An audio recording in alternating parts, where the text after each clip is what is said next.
is everybody? Good? Yes. Good. Okay. Did I hear very good? Wow. Nice.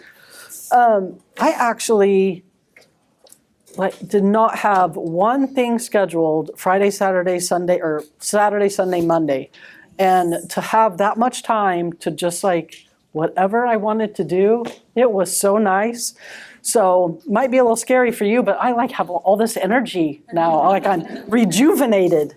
So I hope yours was good too. All right.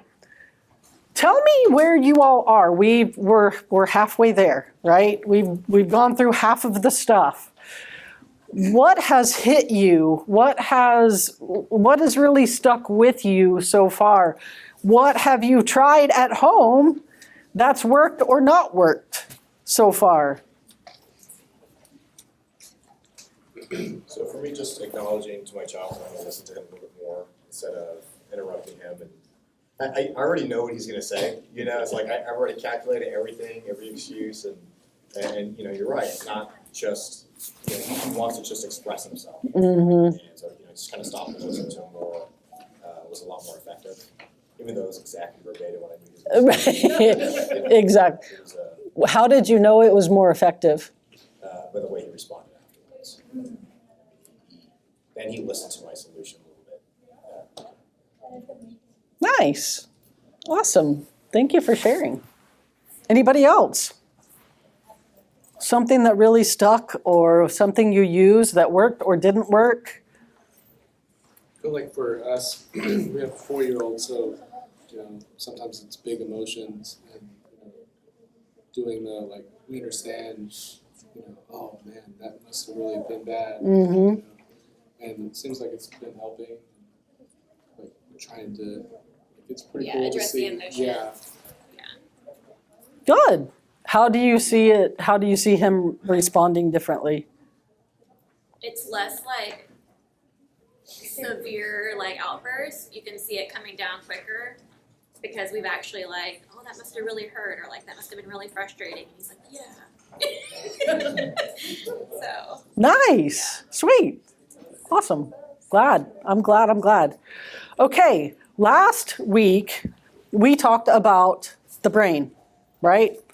And the 3 parts of the brain, right? We've got the survival back here that's developed from birth, right? Then inside we've got that limbic system where the emotions are and where relationship happens, where connection happens, where memory happens, all of that good stuff, right? Middle brain. Then we've got the prefrontal cortex, right? That thinking, logical part of the brain, and it gets fully developed by when? Who remembers? 25 to 30 years, right? 25 to 30 years old before this whole thing is fully developed in ideal conditions, right? And so today, we're going to kind of talk about the less than ideal conditions, okay? And we're going to go back a little bit too and connect some of this with attachment. And you guys remember talking about attachment and having that secure attachment, or, in less than ideal situations, having that insecure attachment. So today what I want to kind of talk about more in the scientific part of it, I guess, is trauma and what trauma does to our brains. Okay. First of all, I just wanted to ask you, when I say the word trauma, what comes up for you? Throw stuff out. When you hear the word trauma, what? Bad? Yeah. PTSD. PTSD? Abuse? Usually past. The past? That have happened in the past. Okay, yep. If I were to ask you if you had any trauma in your life, what would that mean to you? What do you think I would be asking for? Events. Like what? Certain events. So, an event? Mm-hmm. Yep. Painful events. painful event, okay? Something that changes your emotional response to something. Whoop. Wow, look at you, yeah. Something that you experience that changes how you emotionally respond to whatever that type of experience is. So forever in the future, the way you respond to that is going to be much different before you ever were experiencing something like that. Bingo. Yep, anything else? So there are actually lots of different kinds of trauma. I think he kind of hit it on the head as far as what they all have in common. I think most of us, though, don't really think about some of the events that happen in our lives and that can happen in our kids' lives that we count as trauma. So I want to first go over that so that we can go into this first part. So somebody said PTSD, and that is obviously, it is in like a mental health disorder about people who have certain symptoms created from typically a single event or some, a big, huge, we call this the big T, the big traumas, okay? A shooting, being in war, a hurricane, all of those kinds of things, okay? And from those events, like he was saying, it changes your perspective on things. And from that moment and on, it can be anything, a sound, a smell, an image, anything that triggers that emotional response, okay? And it's a physiological response. We kind of talked about that, right? What I was saving for today is what's called developmental trauma. And developmental trauma is a whole lot different than that, okay?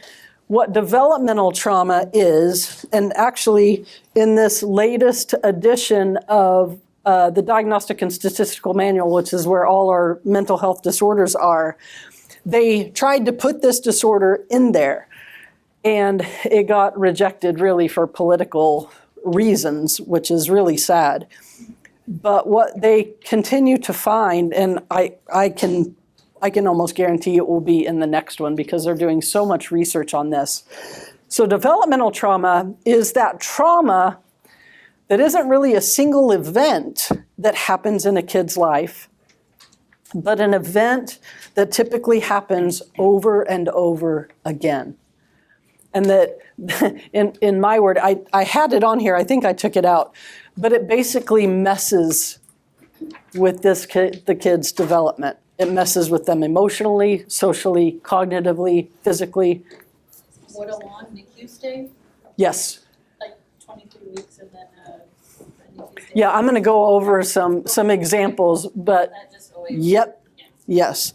And so I'm gonna bring up some examples of what we now know and what we call developmental trauma. These kids do exhibit some of the behaviors of PTSD, but not all of them. And so we're finding that this is kind of a whole new subset of trauma. And they've already gone so far in the research that these kids never experienced a big T trauma. But these were traumas that were experienced over and over again, sometimes daily. And this can be as simple as a kid hearing his dad yell at his mom every day. He never got touched. He never got yelled at.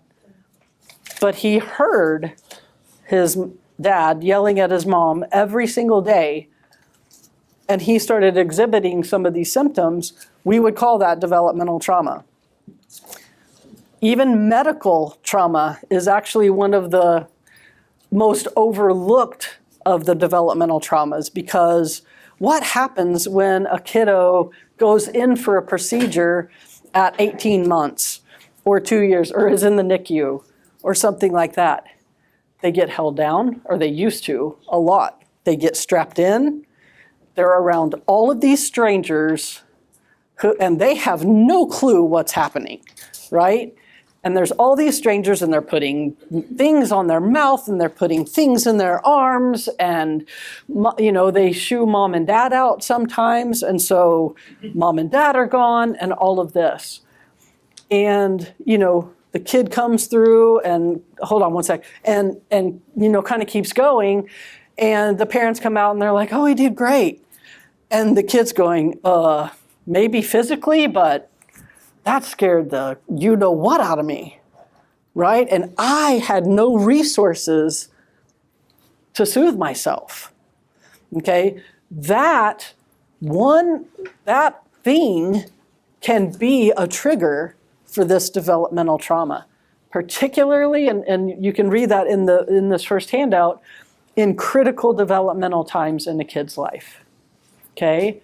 This can be a bike accident that, and when I was trying to teach my granddaughter to ride without training wheels, and we didn't make it very far, and of course she crashed, but we were on like the little sidewalk where there was grass on either side, and of course she falls and the spoke goes right like into her leg, and she didn't even fall over that hard. And from knowing this, of course, if this were my kids, growing up 20 years ago, I would have gone, you're fine, come on, a little bit of blood, you're fine, let's go. But with her, I kind of knew different, and I could see in her eyes that even that tiny little fall scared her, and that she did get hurt, right? And so instead of just going, get up, Chloe, come on, I bent down and I was like, that must have been really scary. And she was like, yeah, it was. And she was like, I don't think I want to do that anymore. And I was like, that's okay. We can try again when you're ready. And then, we put it up. That could have been a trauma in her life. Could have been. And I'm not, I hope my response was good enough to keep that from happening. And that's what I want to share this with you all, because you have the ability, no matter how old they are now, to kind of keep this developmental trauma from continuing to happen. Okay, you had a question? Yeah, you mentioned medical trauma. What about medical trauma, like what they see of a sick parent? Yes, that absolutely can be too, because that can go back to the attachment, right? I don't know. She asked, what if they see a sick parent? And knowing what you've learned in here, can you surmise why that might be trauma? Is it the sick parent's fault? No, right? And so, but they're gone. They've left. They're sick. They can't take care of them. And remember how we talked about, like in a kid's brain, they kind of go from this to this, and they don't have all those points in between to go, well, she got sick. She's going to be better in a little bit, or she'll be back in a week or whatever. They can't think that way, right? They just go from, she was here, now she's gone. And I don't know what to do about it, right? That even reminds me of, gosh, how old I was 42. And so I think my sons were teenagers at the time, even like teenagers. And I won't share the whole story. I'll tell anybody who wants to hear it later. But I actually had a stroke while I was driving. And obviously, somehow, by God's grace, I made it home. I couldn't talk. And my parents came and got me and took me to the hospital. And so my kids didn't see me that day. And they came to visit, I think the next day, to see me in the hospital. And my youngest one is my one, I think I've shared this with you, that he's like, now remember, he's had a counselor for a mom his entire life, and he's still the one that is like, I don't have feelings. Okay. And so that doesn't want to cry, doesn't want to talk about emotions, all that. And I will never forget, I'm in the hospital bed and I've got, stuff hooked up to me. I'm okay. But he literally walks in the door as a teenage boy, and he takes one look at me and he just burst out crying. And like I had never seen anything like that from him. And I'm sure it did when I was little, but like at that age. And that reminded me of, just the sight of something like that can really affect kids. Seeing their parents like that. So yes, that definitely can have an effect. And when I say trauma, I really want you guys to know so much of this can be either like prevented in the first place, or we can do something about it after the fact. And the response that we make can be the biggest difference, right?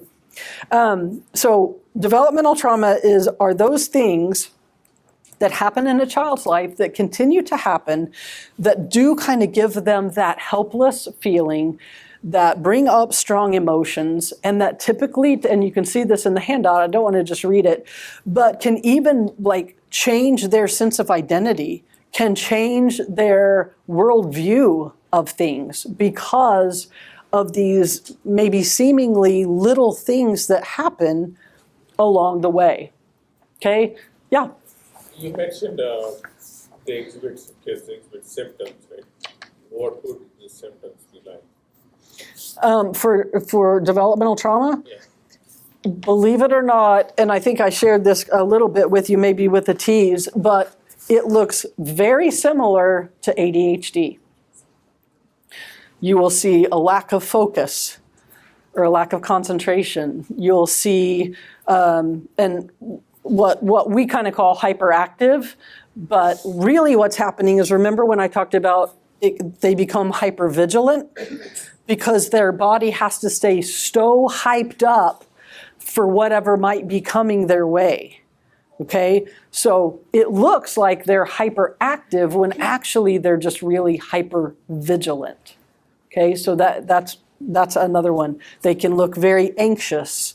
I think I wrote some of this down. Impulsiveness, and even affects like their reasoning, planning, and behavior control as a part of affecting their brain. So if you think of what an ADHD kiddo looks like, that's a lot of what developmental trauma looks like. And we get a ton of that. And they think it's something else. A lot of times they do think it's ADHD or autism, or just they're not listening, right? They think that's just a behavior problem, and they want to like whip them into shape. And we really have to work with them to go, we think it was this thing that happened, and we need to go back and like fix that. We need to go back and give them a new experience with that so it won't have that same response. Yeah. How do you determine, and I'm sure in some cases it's not that hard, but for very small children who can't communicate or maybe don't remember what it was, how do you find out what it was? From the parents. We do a really intensive intake where we get a really big history. And I do a real holistic history, meaning I'm going to ask about, their parents. I'm going to ask about their medical history. I'm going to ask about, I do a genogram, which is basically like a family tree kind of thing, and ask about relationships, ask about mental health issues. I actually had a consult call today, and it's just our little free 20-minute call, and she started describing every ADHD symptom. And it did sound like ADHD, but my first question was, anybody in your family have ADHD? And she was like, yeah, my husband. And I said, oh, okay, so probably is. If she would have said, like, nobody, like, nothing, then I might go, let's dig a little deeper. I would look at attachment. I'm going to look at that stuff. I'm going to ask, if you think about my model, I'm going to ask, what's it like in your household? What's it like on a daily basis? What's going on? How many kids? Who sees them? All kinds of things, and at that point, it's almost like a puzzle I'm trying to put together. Like, okay, where is this coming from? And again, it's not to blame the parents. It really is to go, oh, okay, I get it. And so much of the time, it's something super unintentional that the parents didn't even kind of think about that, right? So yeah, good question.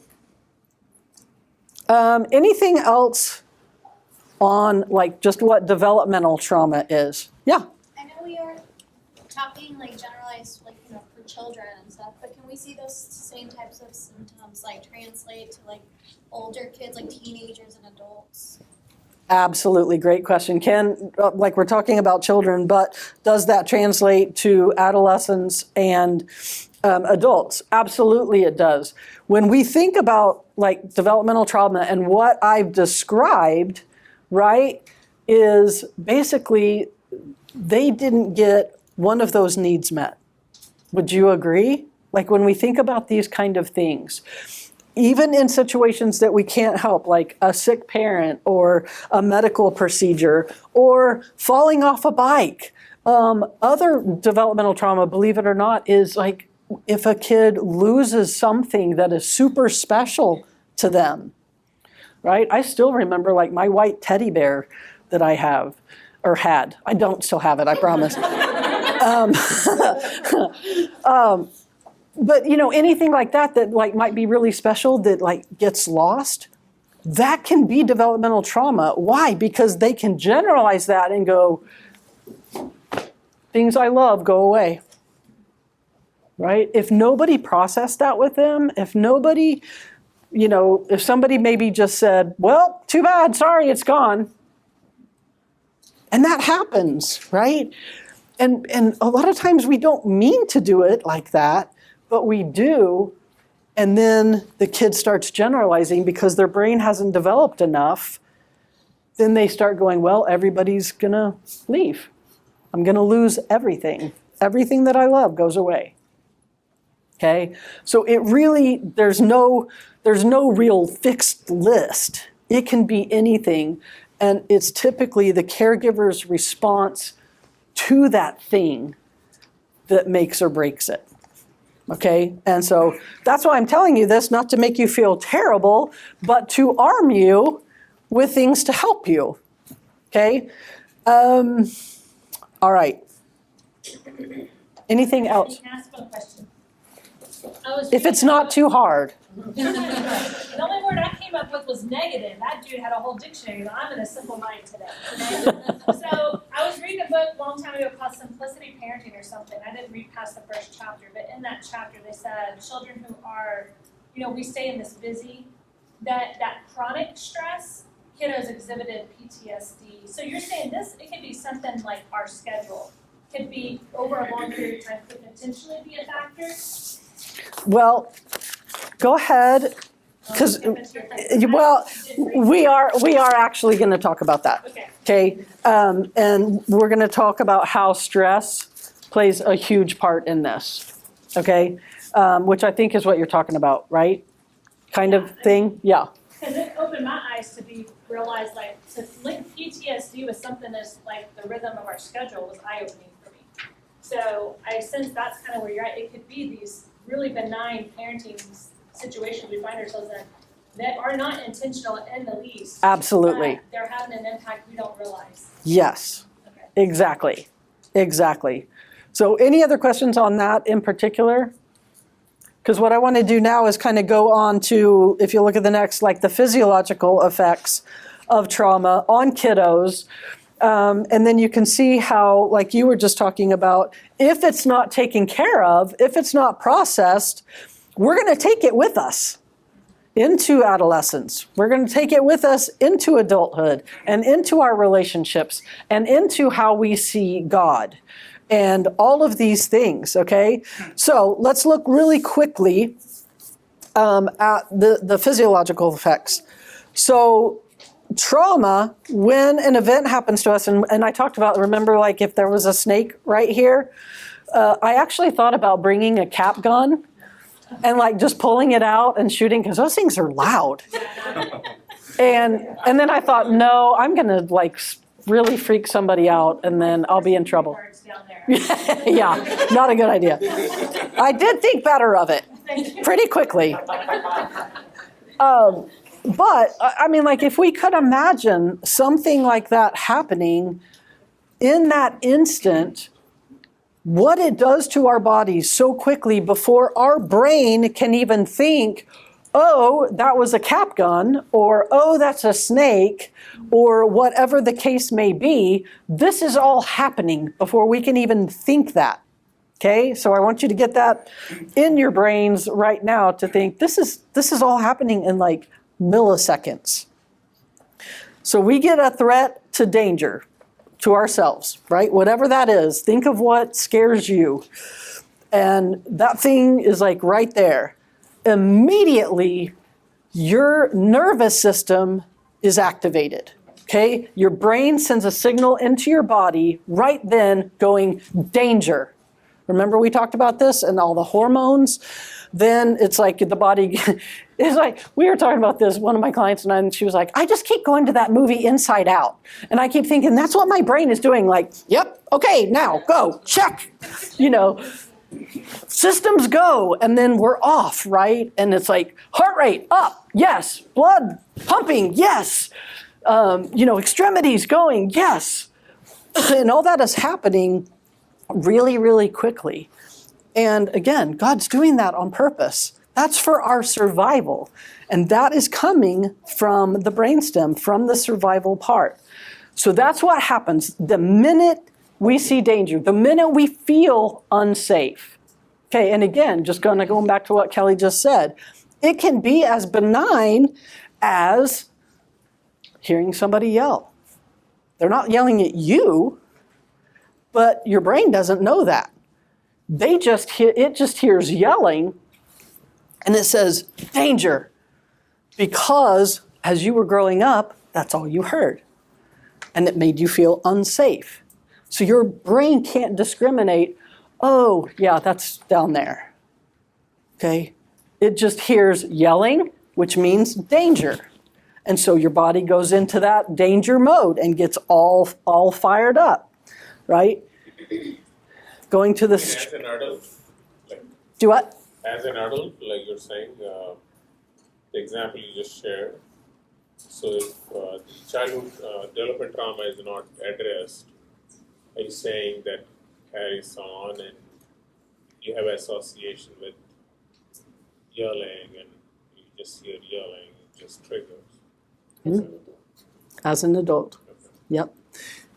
Because if it happened at 3 and 4, your brain, and part of what happens in trauma is your brain kind of freezes in that moment. It's stuck in the right side of your brain, okay, which is where trauma lives. And it doesn't process through the left side to get that logical story out of it, okay? And so if trauma happens at 3 and 4, and we don't process anything and it just stays there, and every time we hear that yelling or smell that smell or whatever, our brain goes, there it is again. And it's like we're 3 or 4 again. We're not 34. We're 3 or 4. And, you know, I remember working with a client one time and she was experiencing it as we were having a session. And it was so crazy because she was experiencing a time when she was sexually abused as a teenager. And every part of her body and in the way she was even talking, her voice changed, her body movements became, and I don't even know if I could like describe it or try to imitate it, but I could tell it was like, that's a teenager. It wasn't how old she was. And I finally asked her, I was like, how old do you feel right now? And she goes, 14. And I was like, dang, because everything about her like looked like she was 14. That's what our body does. It holds on to that particular thing until we can process it, okay? So if we think about that, and we think about developmental trauma, which is again different from like those big T traumas, those one single event traumas, where like big feelings come up, like we have the heart rate, we have all this stuff, and then it goes away, and then what does our body do? Settles back down. We can kind of go, okay, that was over, right? Now, if we don't process it, and that same, like we hear thunder again after we've been in a tornado or whatever, our body might react again, right? And we're going to feel that same thing. But in great situations, and there is such a thing as good stress, believe it or not, and that good stress is when we get hyped up, when we get activated, and then our body can go, okay, go back down now, it's okay. What happens in developmental trauma, if you can imagine a kid living in a chaotic house, an unpredictable house, not feeling safe, not being able to trust whether the caregiver is going to bring them food or take care of them or even be home or be sober or whatever it is, okay? Because our stress response is there for a reason, for survival, if this is happening to a child on a daily basis, their body never gets a chance to do what? Come back down. They stay up in that hypervigilant danger zone constantly. Okay? When that happens, and that's where, like, this is where it's becomes toxic stress. Right? When it's so chronic that cortisol level and that adrenaline, but especially cortisol, we know, when it stays at a high level for a prolonged period of time, it starts affecting your brain development, your physical development, your mental development, your social development, everything. Okay? Is this making sense? How it like all comes together? Yeah. So if we know that, is part of your therapy you addressing the metabolic processes like a low magnesium level will not allow the child to regulate the stress response. So you would check those things, or are psychologists doing that? Because this is they're really just starting to address the fact that a lot of these deficiencies metabolically are contributing to mental instability. For sure. So and what we're finding out is that it's not just physical, but that it's coming from this place of trauma, which is causing the metabolic stuff, which is causing the behavior stuff, which is bringing them to us. At our office, we don't necessarily check for the metabolic stuff. We would certainly send it off, and we do have a pediatrician on staff that can do those kind of things. We're going to ask about them. And I might say, you need, first thing we want you to do is go get a medical checkup and see where you are, okay? But yes, it's going to affect everything, okay? Does somebody else? Okay. All right, so with that, like at the bottom where it says, this leaves children to spend most of their lives in that fear state, in that hypervigilant state, which is not a good thing. And then what happens is the brain adapts to that. Because remember how we talked about the brain? One of the brain's jobs is to conserve energy. It's going to try to do the thing most efficiently as it can, okay? And so when it's not that, okay, get up for the danger, and then we can go back down and rest. So the brain has to go, okay, we got to stay up here for a long time, so we've got to rewire some stuff, okay? And unfortunately, what happens is the stuff that gets rewired are kind of the secondary things, like emotional regulation and impulse control and being able to attach, having attachment being able to connect and have relationship, those are secondary to the brain, right? Because the brain's real function is to make sure we survive, ultimately. And so the brain was like, okay, we're going to not wire all those things correctly right now because we need to stay focused with survival. And so the brain gets wired differently. And then from then on into adolescence, into adulthood, if we don't address it, our brain is still working from that different wiring, okay? I know this is a lot to take in, but I do want to get to like the good news too. I promise we'll get there. On page 31, the bad news. And I thought this chart was significant, that you can see the number of adverse childhood experiences, which can be neglect, which can be a parent leaving for whatever reason. Sometimes that's like for prison, sometimes that's death, sometimes that's being sick in the hospital. All of those kind of things, right? So the more adverse things that are going on, the better chance they are going to have of some kind of developmental delay. Whether that's physical, emotional, cognitive, social, any of the above. Okay? That's the bad news. Now, let's get to the good news. Let's do that.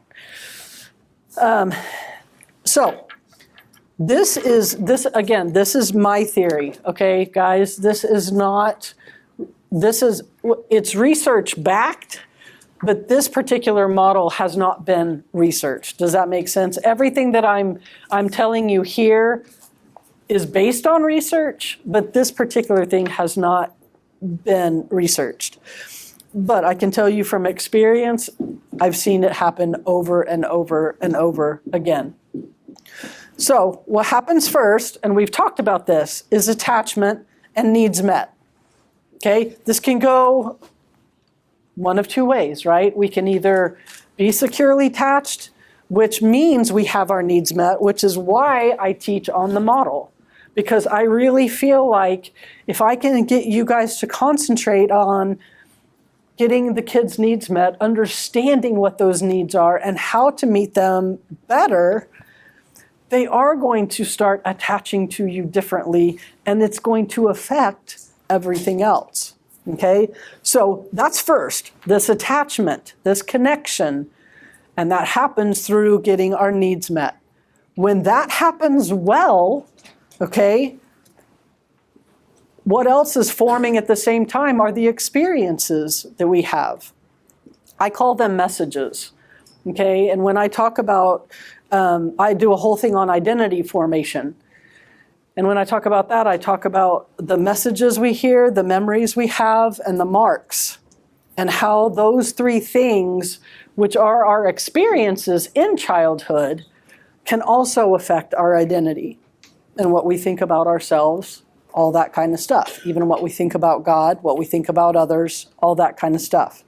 So can you see that if there's a secure attachment and needs were met, even if they have bad experiences, that they're going to be better off? Because they're going to look at those experiences in a different way than a child who had developmental trauma and did not have a secure attachment. So he's thinking, nobody's going to take care of me. Nobody cares. I'm by myself. I'm just going to do it alone. And then they have an experience that kind of confirms that, right? So then the child is really going to go, yep, see, told you this world is a bad place. God is a bad God. He doesn't help out when I cry out, and I'm a bad person. Okay, and then it just kind of keeps going, right? But if they have a secure attachment, and that same experience happens, and they've had the experience of having their needs met most of the time, and a bad thing happens, like a shooting, or, maybe a friend gets sick or something, just something kind of bigger. Can you see how they can navigate that experience differently when they've had the experience of having their needs met, being comforted, having secure attachment. Make sense? Okay, so attachment and needs met plus experiences then equal their worldview, right? So all of those things put together, these kiddos are coming up with, what do I think about the world? What do I think about others? And what do I think about myself? Okay? In layman's terms, what is that? Like self-esteem, right? Which we hear a lot of when parents come to our counseling center, it's like, I just feel like he doesn't have good self-esteem. We just want him to have more confidence and all that. This is what I'm thinking about. Like, what happened and how can we get him so he feels connected so that we can change how he sees himself? In my opinion, and you guys might have heard of cognitive behavioral therapy where we kind of have to change the way we think. In my opinion, that's good. But if you think about my model, that's up at the top. That's like a very cognitive thing to do. We have to start with who we are at the core. And I always go back, especially with my adult clients, but even with my kiddos, of who does God say you are? Not who others say you are or what messages you got. Yeah. And does there always have to be some type of trauma in the past for a child to be a certain disposition or a certain way? So say you have a child who's more quiet and shy and introverted. Does there have to be something that's happened in their past for them to be that way? Or can they just truly have taken on that position and wanted to be that way since they were really young? Does that make sense? Totally makes sense. And I mean, I could do another, if you guys want to, I could do another 4-hour lecture on this thing called epigenetics and our temperament, right? And our temperament is different than our personality. Our personality comes from our experiences and, more of those things. Our temperament is more of what we're born with. Being shy, being an introvert, how we respond to certain things, how we respond to sensory things. That's all our temperament, and we're born with that. So temperament does play a part in that, and we're always going to look at that part of it. Yes, so what epigenetics has in this is what they know now is we can all have certain genes that we're born with that if a perfect storm happens, that those genes kind of get ignited in us and set off that thing that gene puts out. Let me give you a for instance. And I think I shared a little bit about this, but my ex-husband is an alcoholic. And so now, after kind of knowing this, I believe he passed that gene on to our son, okay? And the perfect storm happened at 16 when my husband left, and my son adored this man. And it was a huge thing. It wasn't like they expected it to happen. It was a big blow. And this, guy that my son adored for 16 years just up and leaves. And that's when Carter became addicted to drugs and to alcohol and everything else. That was an epigenetic response to trauma. Okay? He had the propensity all along of being an addict. Okay? This is what I believe. And it was like all of those kind of perfect storm things that happened that set that off in him at 16, and he had to do a lot of work over the next 7 years to get out of that. And he still has to work at it, right? Because it is genetic. It is something in us. And so working hard to kind of keep it dormant, if that makes sense. Okay, so it can be addiction, it can be a temper, a hot temper, it can be all of these things. And man, I'm getting way off, but I will tell you that there is something called intergenerational trauma, that we are passed down trauma from our ancestors. And so we can literally still kind of feel the effects physiologically and emotionally from things that happened to our grandparents and our great-grandparents. Isn't that insane? And that's not a guess. That we know that happens now. So the way I see it then, that's how identity is formed, from all of these things, from attachment, from experiences, from the messages that we get as a kid. And then how we see ourselves, because that makes what we see ourselves. So when we see ourselves in our true identity, which is my whole other training, then we're in great shape, right? Because we see ourselves, we can say, I'm a child of God. And when something bad happens to me, or when you hurt my feelings, I can go, oh, that really hurt, because I'm not going to go there. I'm just putting a wall up. You can't hurt me. I'm not doing that either, right? But because I've learned and processed through this, that I can go, yeah, that hurt. But at the same time, I can go, but that doesn't affect that I'm still a child of God. That doesn't affect that I'm still forgiven, free, redeemed, chosen, adopted. Everything else you can come up with, okay? When we can do that, when we can hold on to that stinks, this experience, this hurt, this pain, this suffering, this whatever, but at the same time we can go, but I know where my identity is, then we know we're in an okay place, okay?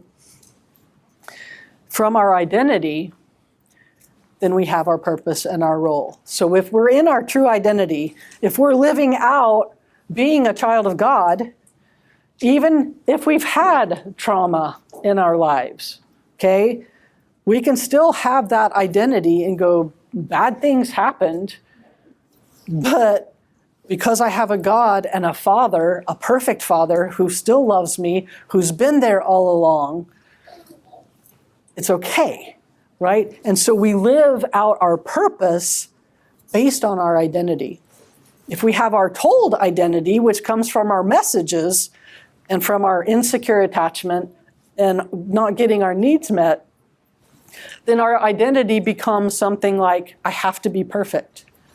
And if I'm not perfect, then I don't matter. Or I have to be busy. Or I have to whatever. Like, it's different for all of us. But if that becomes our identity, then our purpose becomes trying to be perfect. Trying to do that thing, either validating or not. And that's not what God has for us. And that's not what God has for your children either. And so, man, I hope you can kind of see how passionate I am about this can all be changed.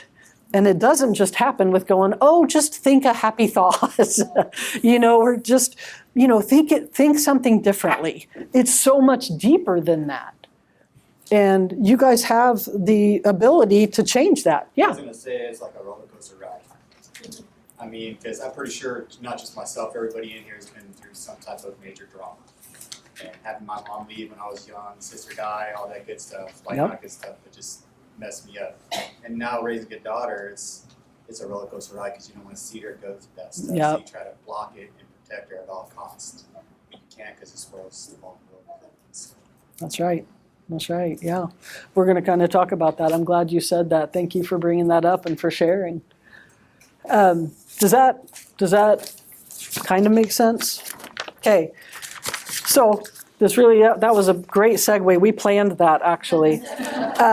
Because at the next page, talking about the window of tolerance. And this is one of the other aspects of being a parent that is really hard. We want to protect them right? We don't want them to go through the things that we did. We don't want to see them hurt. We don't want to see them in pain. We don't want to see them bullied. We don't want them to bully others, right? All of these things. Toxic stress, like we talked about earlier, and like this developmental trauma, one of the things it does is lower what is called the window of tolerance. And so if you look on that thing, like here's our window of tolerance. And this window of tolerance is kind of our safe space. This is where we feel good. This is where we feel like, all right, everything's good. I'm calm, my blood pressure's okay. You know, maybe life isn't great, but right now, like I did this weekend, like I was describing, like I had 3 days where I didn't have one thing on the calendar. Praise the Lord, seriously. And I was like, oh, I am so in my window of tolerance.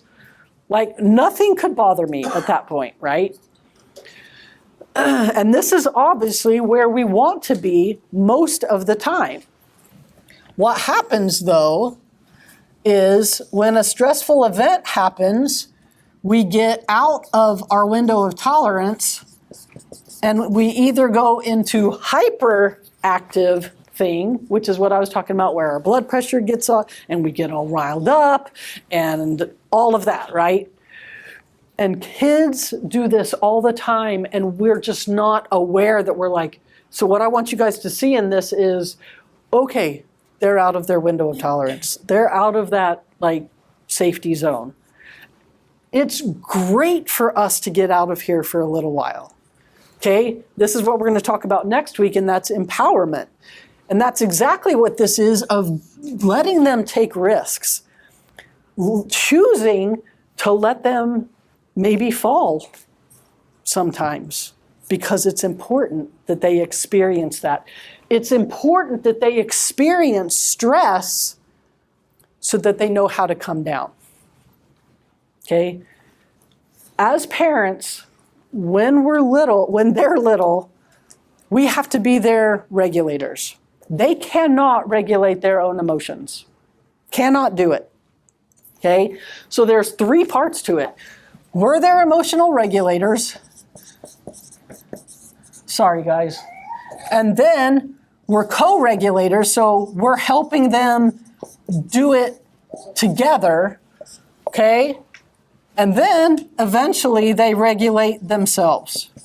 Are there ages for that you would say? It depends on their developmental trauma. It depends on their, like really their emotional age. Yeah, we couldn't do that by chronological age. I mean, in an ideal situation, like, you know, 2-3-year-olds are just learning how to start co-regulating. Okay, so that's when you're starting to go, let's do this together.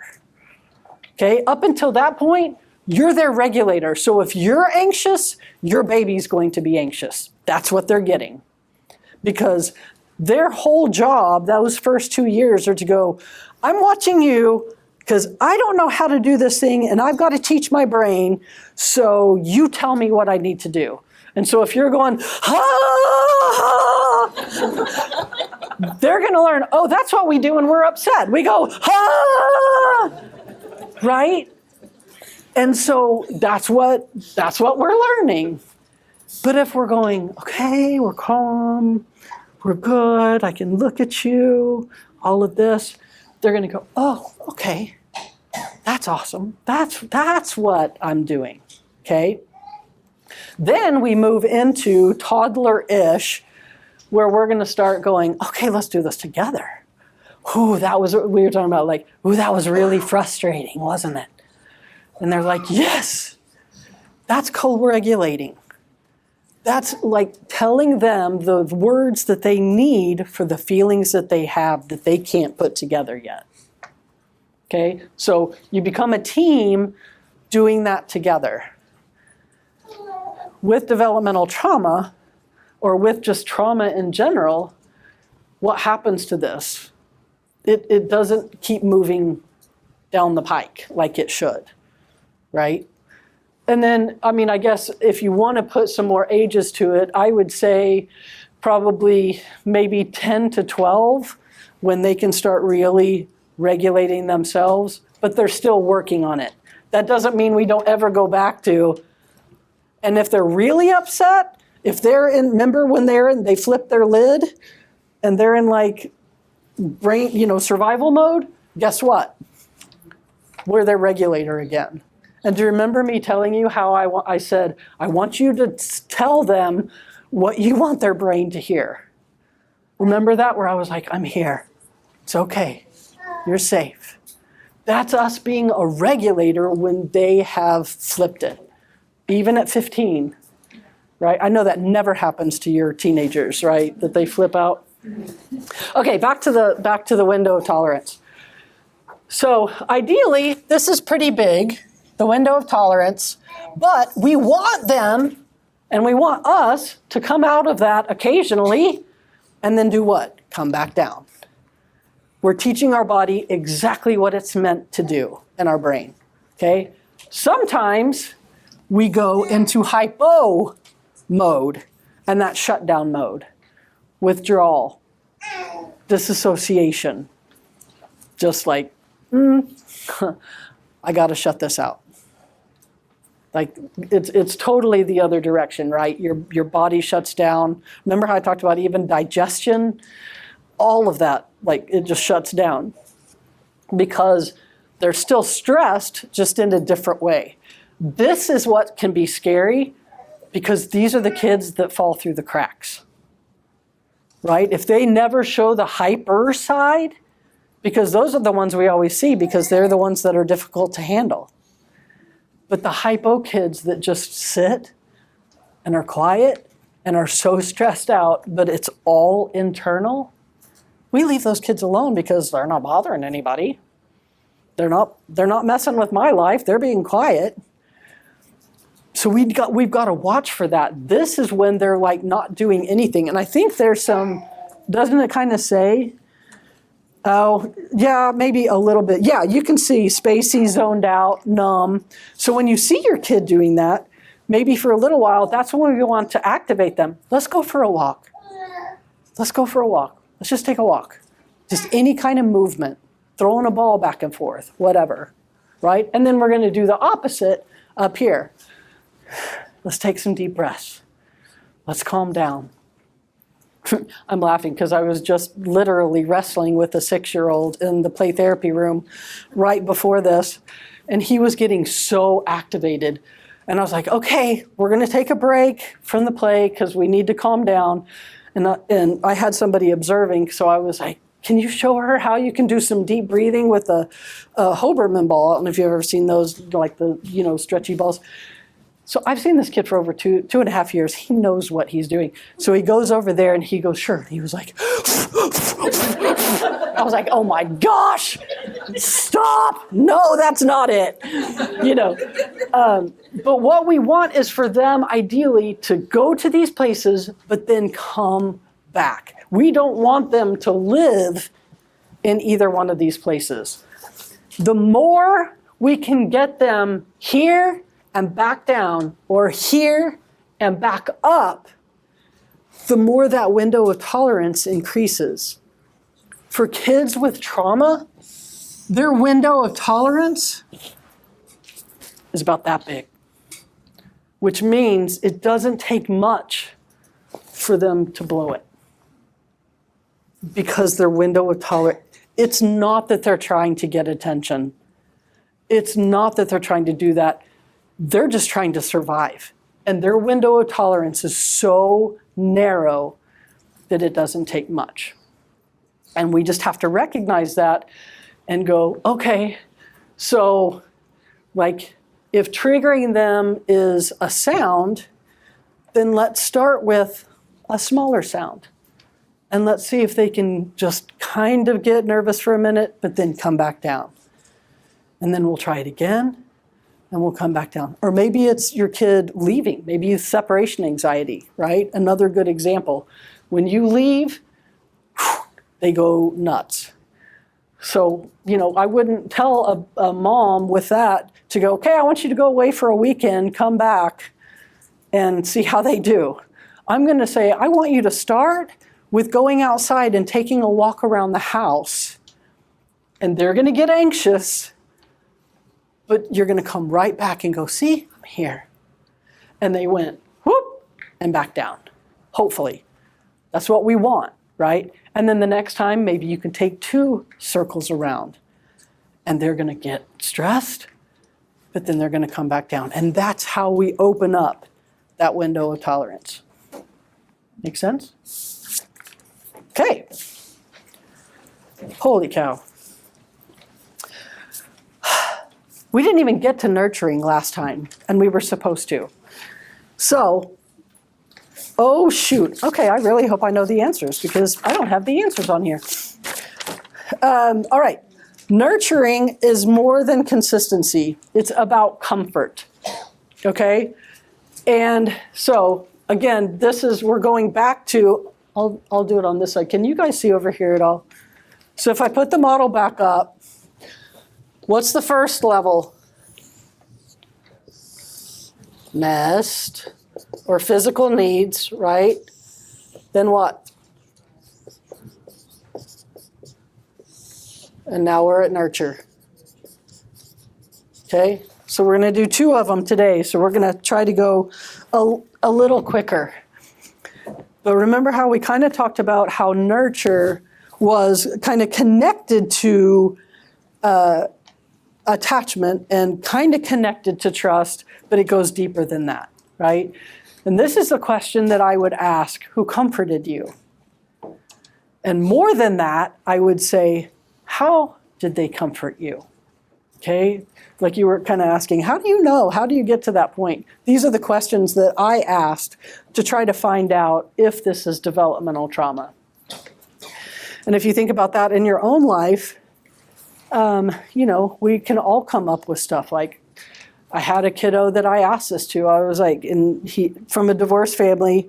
And so I said, so when you're at your dad's, I think I didn't even split it up first. I was like, who comforts you? And he was like, Mom and Dad. It's like, okay. And I was like, when you're at your dad's, how does your dad comfort you? Because if we just left it at that, we might think, oh, good. He got nurtured. He got comforted, right?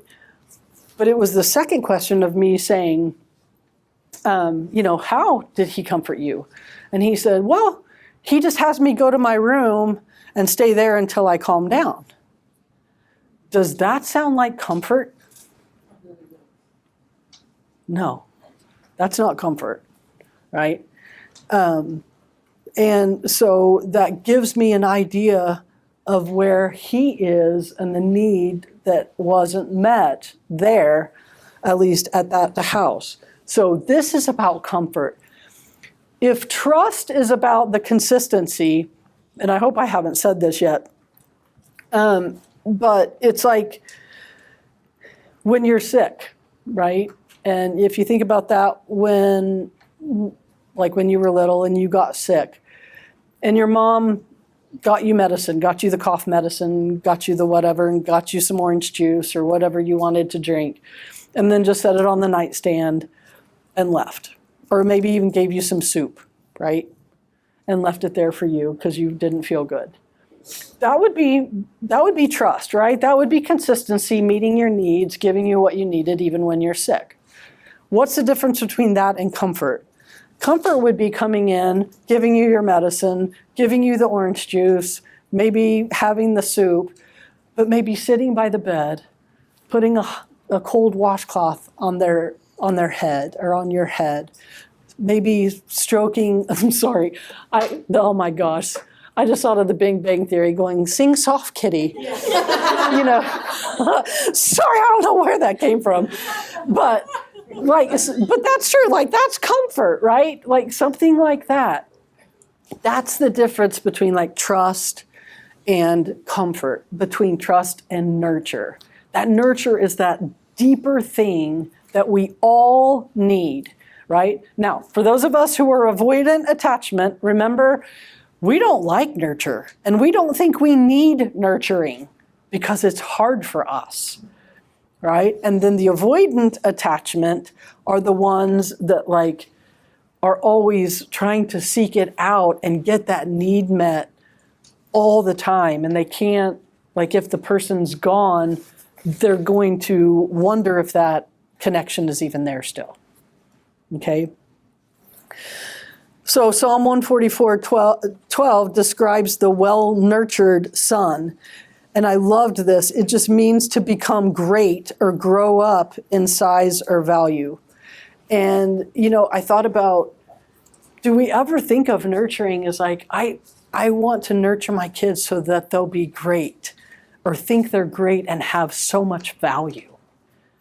I mean, how cool is that just to think that that's how God designed it, to say, this is what a well-nurtured son is. It's not about, like being entitled and all that, but understanding that because we were comforted, because somebody took the time to be with us when we don't feel good, when we're in pain, that brings us feeling like we have great value.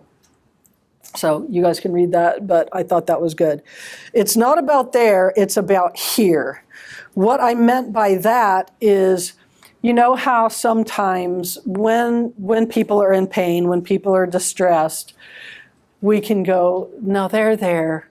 It'll be okay. And remember how we talked about the fix it versus face it? That's a fix it thing, right? They're there. It'll be okay. Look at the bright side. At least you didn't die. Like, okay, thanks. Not helpful. So it's not really about the they're there. It'll be okay. It's about the here I am. I'm here no matter what.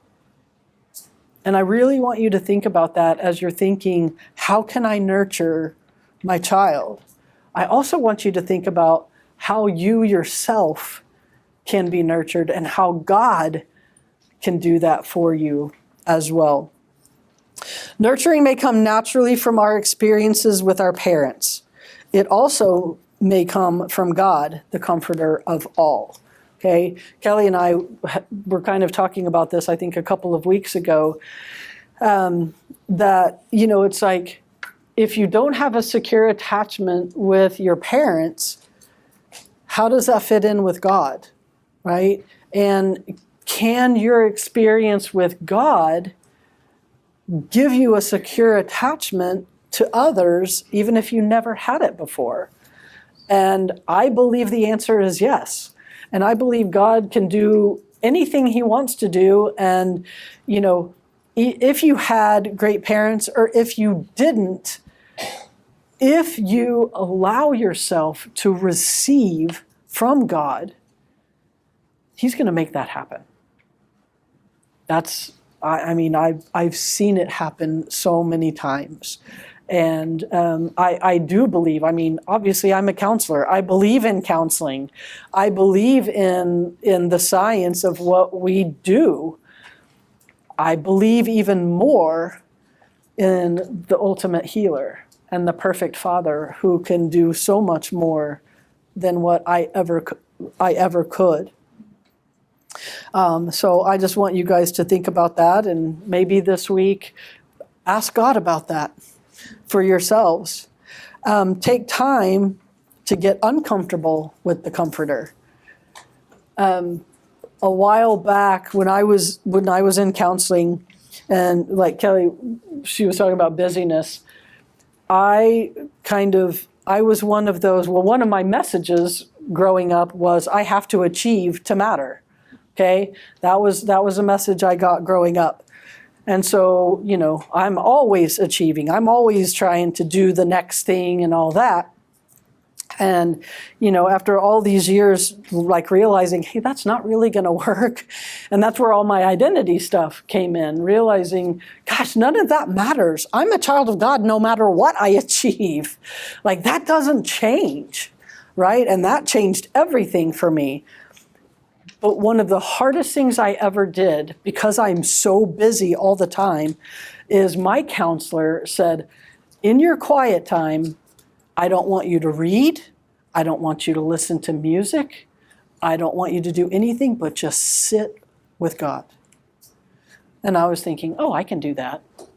And then I try it the next morning and I'm like, oh my gosh, I lasted about 10 seconds. And I was just like, this is so this is so uncomfortable. Because I didn't get that nurturing, because I hadn't experienced that, trying to experience that from God was so uncomfortable. But God is so good, and he was so patient, and over time, it got more comfortable to be comforted by him and now by others. Does that make sense? So this is really just kind of a challenge for you guys to also get uncomfortable with the comforter. Lastly, sit. What does that mean?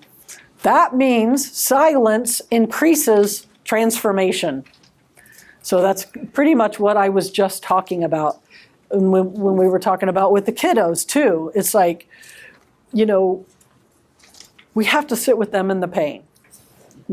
That's where transformation is really going to happen. When we can comfort, when we can be comfortable enough to sit with them and comfort somebody else in pain, that's when transformation really happens. Isn't that what Christ did? He did that a lot. He could sit with somebody in their pain. And I think that was part of the transformation. So sit stands for silence, increases transformation. When we're silent, when we can be comfortable in that uncomfortable place, it will make a difference. Okay, and then the next page, I just gave you some ideas for how to nurture your kids. Just a few. I'm trying to figure out, can we move on to time? Are you guys still hanging in there with me? Okay, good. Then I want you to do an activity. We're moving on to time. So on the next page is that timeline. Okay, the timeline of connection. You guys might not like me after this, but I'm hoping you'll stick with me. What I want you to do is pick a day, maybe from this past week, okay? And in the arrow part, I just want you to write all the things that you did that day. Like, you know, just kind of in chronological order what you did, start to finish. And then put how long it took to do those things, okay? And actually, I'm not going to have you do that now. I want you to do this over this next week, okay? What I want you to come up with is to see how much time in that day did you actually spend in an intent way of connecting with people? Or was it just like I was talking about, like doing busyness stuff or just tasks? How much time did you really spend intently connecting, particularly with your children and with your family? Does it need to be one-on-one? Preferably, yes, but and that's about what we're going to talk about now is the next one up here is time. And kind of going along with that, it's play. And what this actually means is individual and family time. Okay, kids need both. They need individual time with you. How many of you all have more than one child? How many of those children in your household are just alike? 0, right? We have to spend individual time with them. They have individual interests. They have different personalities. They have different things that they want to do, different ways of relating to you. One may love to snuggle, and another may want to throw the baseball. Okay? Trying to meet both of those needs at the same time would be a tad hard. Right? So yes, we need that individual time with them to let them know they're valuable, just as they are, right? But we also need family time, and I think this is one of the things that has gone out the window in our society lately, is the importance of family time. Why is that so important? For kids, developmentally, they are, well, we were talking about identity. They're trying to figure out their identity. They're trying to figure out who they are, like what this whole life thing is about, what relationships are about. And the very first place that they get to find out what the world is like and what people are like is where? In our family. If they see the parents giving the cold shoulder and not talking to each other for 3 days after they've had a fight, guess what the kid learns about relating to people when they're upset with them? We give them the cold shoulder. Or if they yell, or if they talk about it and hug and go on about their business. The kid in all of those situations is going, okay, that's what it is to be human. That's what it is to belong or not belong. That's where they find out what social things are, is in the family. The more we do of things in the family, as a family, the better picture they get of that. Okay? So let's look at this real quickly too. Why is play up here? Do you guys remember what I talked about with play? Play is a kid's way of communicating. That's right. It is their natural language, right? It's how they communicate. It's also how they process emotions. It's also how they learn to socialize. It's also how they grow physically. It's also how they learn to master things, so how they grow cognitively. Play, I can't even tell you how important play is. Okay? I mean, I do a whole training on the power of play. I can't even reiterate how important that is. And so, let's see, let me look at number 2. Jesus came to us for reconnection to the Father by entering our world. He communicated in our language, not his. Okay, would you guys agree with that? Like, if Jesus talked in all spiritual, law kind of things, we would all still be lost. But he actually, can you, think about that? He came down into our world and became one of us because he loved us so much and wanted that reconnection. Okay? That's exactly what play is that we can do with our kids. We enter their world instead of making them come into ours. We are going, this is your special time. And we are going to play whatever you want to play. Right? And I'm all yours. Okay? And you'll see on the next, I think I put, oh my gosh, where is it? Oh, I didn't put it in here. Oh my gosh, I'll have to have Kelly send it. But I have another thing of tips where I talk about how to make this happen. One of the things I will tell you right now is no technology, all of the senses.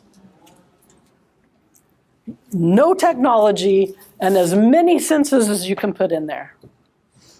This is also not a teaching time. This is not for you to teach about how to do their ABCs. Or as for older kids, it's not a time to teach them about bullying or whatever. This is their time to communicate with you. You may not understand what they're saying. In fact, this kid that I got beat up on this right before I came here, and this girl that was shadowing, at one point, I looked at her and he was literally on top of me beating me, and I'm like, I really don't know what he's trying to tell me, but he's telling me something, So we don't even have to understand what they're saying. But if we're there and we're going, oh, wow, or even if they cheat, this is my favorite. They try to act real sneaky, like we're playing Uno or something and they're wanting to cheat, or chess or whatever. And, instead of going, you cheated, you can't do that, that's not the rules. I just go, oh man, you really want to win. And they're like, and they might change the rule in the middle of the game. I was playing inside basketball, and he wanted to play. Well, I go, let's play pig, and he was like, let's play basketball, and I was like, we don't have time to play basketball. But like, if I made a shot, oh no, that doesn't count because something else, and I didn't go, no, that's not fair. I'm like, oh, okay, that's your rule. That's okay. This is your time. And that is a way for us to enter their world and for them to go, this is what's going on with me. And all you're doing back is going, I hear you. And over and over and over again, I have heard parents that I just say, if you will do this once a week with each child for 15 or 20 minutes, it'll make a difference. And you're probably going, really? Once a week for 15 minutes? Yes. They come back time after time and they're like, I cannot believe what a difference my child is because I spent 15 or 20 minutes with him doing whatever he wanted to do. Okay? If they're wanting to build a tower and it's about to fall over, you're not going to go, we got to build it this way. And, oh, wait, let's do a bridge. And that would be really cool. Do that on your own time. Okay? But for him, the tower might be falling over. And I'm like, oh. And, I might even go, oh, looks like it's about to fall. Oh, it fell. Right? Again, we're not teaching. We're just in the moment with them. We're in their world. That's what real time is.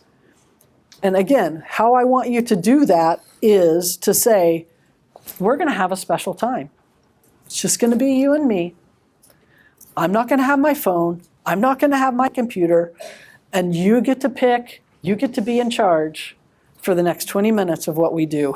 How many of your kids are going to go, I'm sorry, where did my mom go? Like, what? And they might not even understand, like, for real? Like, really? We get to do it? Yeah. And just try it and see what happens.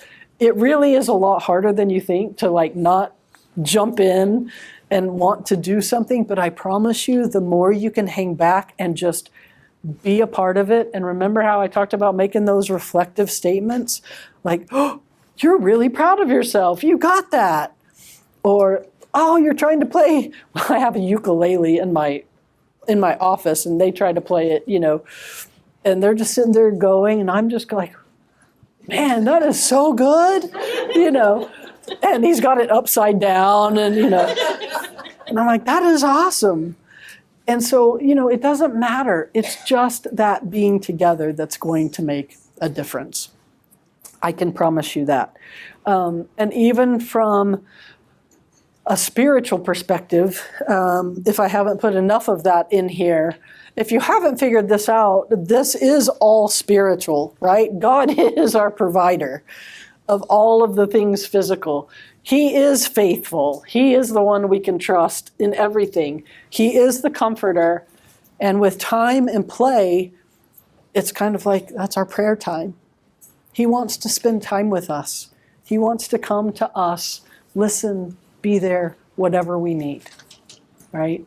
So I want you to kind of put it in that perspective when you're working with your kiddos. And I can't believe I forgot that one page, but I'll. Can you clarify point 3? I don't know if it's, I'm not understanding it or if I don't sure. Oh, I skipped that one, didn't I? Time and play are more about presence than presence. Okay, so the first presence, gifts, right? Giving a gift, a present. When we give a present to somebody, it's different. We think we're sacrificing something, we're spending something, right? Man, I think I did that backwards. Yeah, I did that backwards. My bad. Because I'm just looking at it going, that's not right. Yes, it's more about, and what I want you to think about this is, in fact, I don't know how many of you guys heard the sermon this past week here. Like, it was about like making room in your calendar, right? Making time. That's what this is about. And I want you to think of this in terms of, a lot of times we think of how we spent our time, right? Don't we say that a lot? Like how we spent our time. And what I don't want you to think of it in terms of like it's costing us something, right? I don't want you to think about that. I want you to think of it in terms of I'm gifting them something. It's not a sacrifice to give them their time. It's our gift. It's like something we are happy and cheerful to give them. Does that make sense? So it's about gifting instead of like, I gotta spend time with my kids. That it feels so different, doesn't it? So that's what that's about. Sorry. Spending time with your children doesn't take long. I said that. And then let your child lead the way. Kind of the same thing. In play therapy, we call this non-directive play therapy. So we let the child do whatever they need to do. They are a lot smarter than we think they are, right?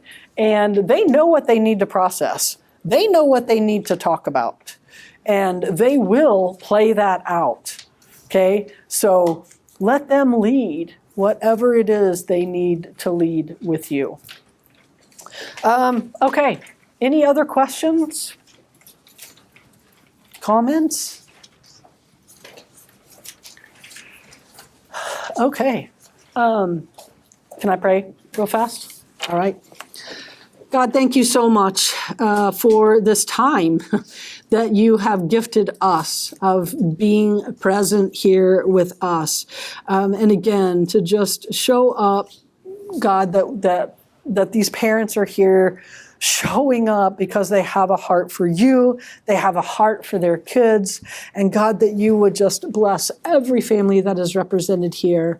And Lord, give them this week clarity for each one of them about how to be nurtured themselves by you and by the people in their lives that feel safe to them. And God, give them clarity about how they can nurture their kids, that these kids feel great and of great value like they are to you, God. And God, for time, that you would create time for these parents to give their kids, and that the time that they spend with them would be above and beyond anything that they could imagine it being. I pray for connection, Lord, and I just pray above all, just thank you for your gift of your Son. In Jesus' name, amen. Thank you all.